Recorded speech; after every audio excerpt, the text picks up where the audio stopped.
Good evening and welcome back to Real Political Face Talk. Today we have a real treat for you, faithful viewers. An interview with notorious sci-fi icon and filmmaker Lucas Forge, director of the famed War of the Stars series and now the long-delayed prequel films. Thank you. It's nice to leave the ranch every few years. The pleasure is all mine. I loved the original films, especially the first, and I'm delighted to see that they are out on DVD after long delays.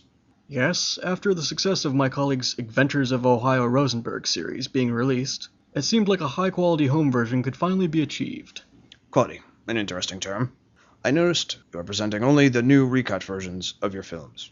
That's correct. The original prints have been isolated and cured. I'm speaking, of course, of Mr. Forge's company, IFM, going back and recutting the films, while adding new digital characters and scenes. It brings the films closer to my original vision I had back in the 70s.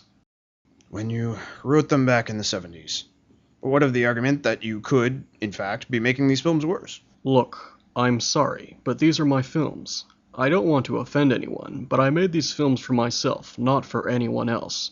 And definitely not for Francis Ford Coppola. Some may argue, Mr. Forge, that massacring your films now is perfectly fine, but the fact that you won't allow the original versions to be available is very upsetting. Those original versions have become a part of history, and by hiding or destroying the originals, you are destroying a part of history. The power of myth lives in my new versions. What? That doesn't make any sense. You didn't answer my comment at all. Look, you wrote these in the 70s. Your thought process was totally different then. Did you originally try to cast Burt Reynolds? That was your original vision. Why not just digitally insert him now, Wow. I see. Thought you might. I'll get right on that. Wait, what? We'll make him be the Bert from Deliverance. That was a joke. Not the Bert from Smokey and the Bandit. Good lord. How much did you smoke in the 70s? It will be like poetry.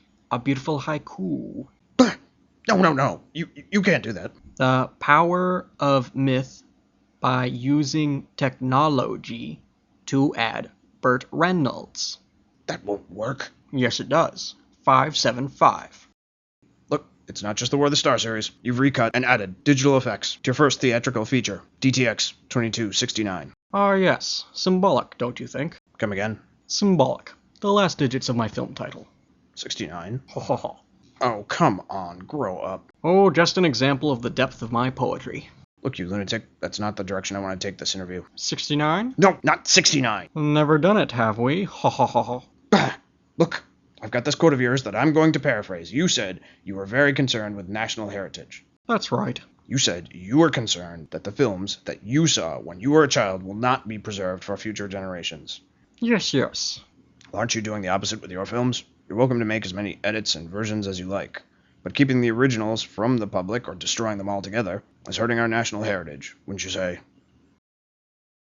69. Ho ho ho ho. Right, look, I'm going to give you some time to calm yourself down, Mr. Forge. We're going to end this interview for now, and we will continue it after you've grown up a little bit. 69. Yes, that's very good, very mature, quite poetic. Anyway, I'm Jack Smith, and you have been watching Real Political Face Talk. Look for more with Mr. Forge in part 2 of our interview.